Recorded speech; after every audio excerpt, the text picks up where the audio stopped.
Hello, this is Reddithin, and welcome to GPC Season 6, Week 7, Week 8. Yes, this is Week 8, against Zazo, aka Iron Flash Gaming, aka probably the best player in draft format. However, if you remember last week, we were able to get a huge victory against Trev, so pretty much this game was meaningless.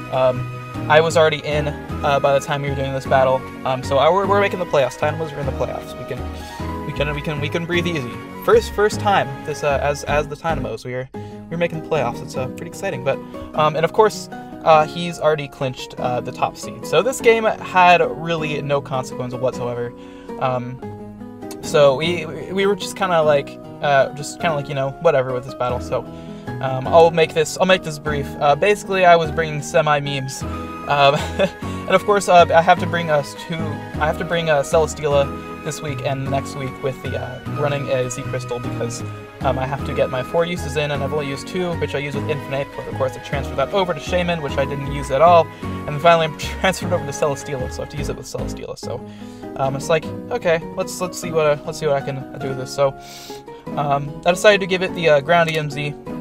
With Heavy Slam, Earthquake, HP Ice, and Energy Ball. The Earthquake, of course, was for Magearna because Magearna is like the obvious biggest threat. It always is. It's just such a problem. So this can help. I don't even remember what these EVs were for.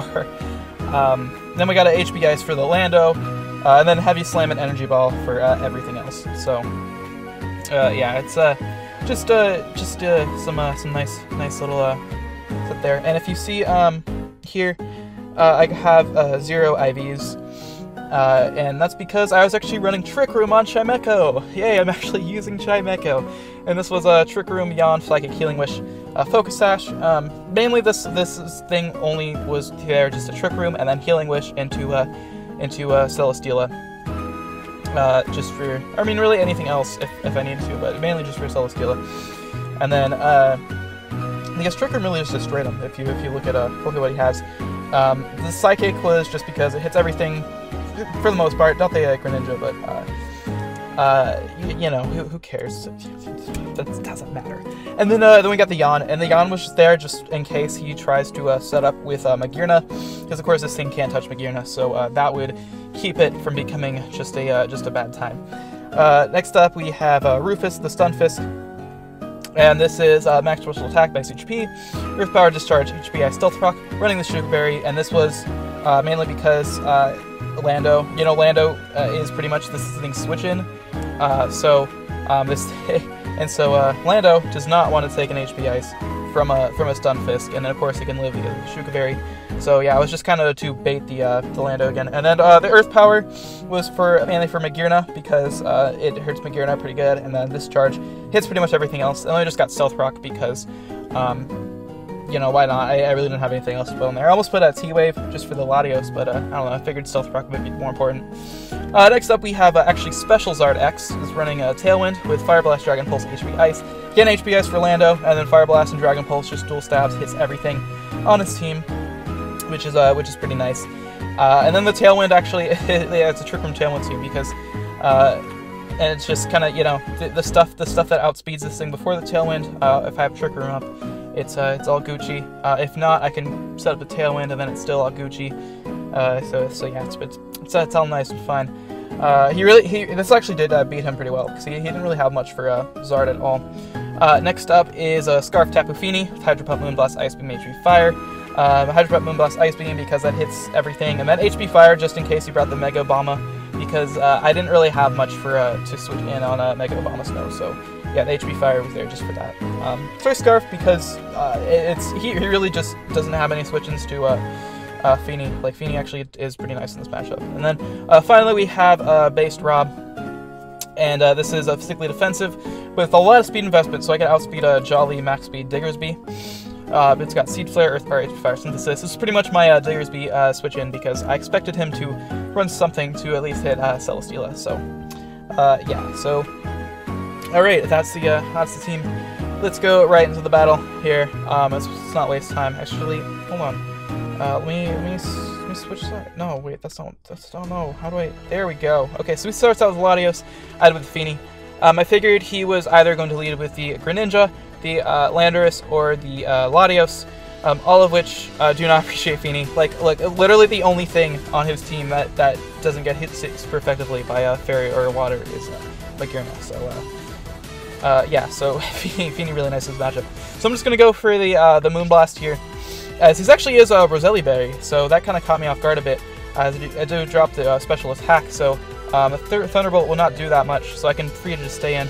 However, I figured he was going to switch out into Magearna there, so he got into Stunfisk, but I don't know, he predicted that, I guess, and went for the recover, so good play by him. However, I don't really mind since the thing lost the special attack, so I'm just going to go for my rocks here as he brings in the Landorus. And since I'm Shuka Berry, I'm just going to stay in at HP Ice. And he actually goes for the Gravity there, as I'm just going to take out the Lando. So Stunfisk 1v1ing Lando right there, but you don't see that every day. So he goes into Diggersby here as he goes for the return. And like I said, I'm Shuka Berry, I can live anything, so I'm just going to stay in at HP Ice. Get rid of that thing's HP because I don't really want to switch in anything on this thing. So he's going to go for the Earthquake, and Stunfisk is going to go down, which is fine. Stunfisk did some good work. Since I'm EV'd out speed, I'm just going to come in here and then Seed Flare. So, yeah, things are looking nice. As I should have just gone for the Earth Power there, actually. I forgot he had Gravity up, so Earth Power would have hit the Latios anyway. So I just went for the middle ground play there, but I probably didn't even need to do that, but it's whatever. So I'm going to go to Fini here on the predicted Draco, as he actually goes for Ice Beam, which is A-okay. So I'm just going to go for the Moonblast and actually get a crit and knock it out. I believe that crit actually did matter. So we're getting lucky and bad already. You know, my favorite. As it goes into Magearna here, and it actually does give him an opportunity to set up. So that was one thing that actually was beneficial of that crit there for him. But I mean, it's a crit. I'm not gonna say that helped him. It definitely didn't. But so he's gonna go for the Shift Gear here, and I'm just able to tank that T-Bolt actually. And I'm going to Earthquake and take this thing out. I should have just gone to Chimecho there actually instead of the Trick Room, but what you're gonna do? So if I did there at Celesteela, pretty much just would have swept like right there, like no question. So that disappears. I go into Fini, and actually I can just free to Hydro Pump anything. If he goes into Greninja, I can switch out, and then I can come back in here and like Moonblast that or something. Whatever type he is at the time. So here, I'm actually going to switch out again, and I'm going to Charizard, kind of a sack play, as he just goes for the spikes there. As he misses the Hydro Pump here, and I go for the Tailwind. So again, getting quite the lucky and bad here, as Dragon Pulse actually does nothing because Misty Terrain, and I completely forgot about that. So yeah, I'm just going to die to the Ice Beam. However, since I have Tailwind up, actually no, I actually do die to the Hazards with the Fini. However, since I do have Tailwind up, I thought I could live that there, but yeah, whatever. I'm actually outspeed, and I take the Greninja out with the Seed Flare, and we beat Iron Flash Gaming. What a battle, Anthony! I must say, we quite the battle. Oh, you know, I played so well there. I was just oh my god, I beat the best player. I'm totally kidding, by the way. This was a complete meme battle. We were just clicking buttons. Because it really didn't matter, and we were probably going to, or I mean, we're not probably, but if I was to get past the first round of the playoffs, more likely than not, I would have to play him anyway. So like there's a good chance, there's a good chance that we might play each other in the playoffs. So yeah, we just did not really want to kind of go all out because there's a good chance we play each other again. So. Yeah, so this was just kind of meme battle. I happened to just get lucky there, get lucky and bad, and ended up winning. So, yeah, thank you so much for watching. If you enjoyed it, please leave a like or subscribe. If you haven't yet, please do. I promise I make quality videos. And I will see you next week in another inconsequential. Well, inconsequential for me. It actually may have a playoff. Implications for the 4th seed. But yeah, so we are clinched either the 2nd or 3rd seed. So we are facing Aster in the first round, guaranteed. So yeah, we're looking forward to that. And I will see you next week as we play Turbo and the Phoenix Spin Knights. And again, thank you and goodbye.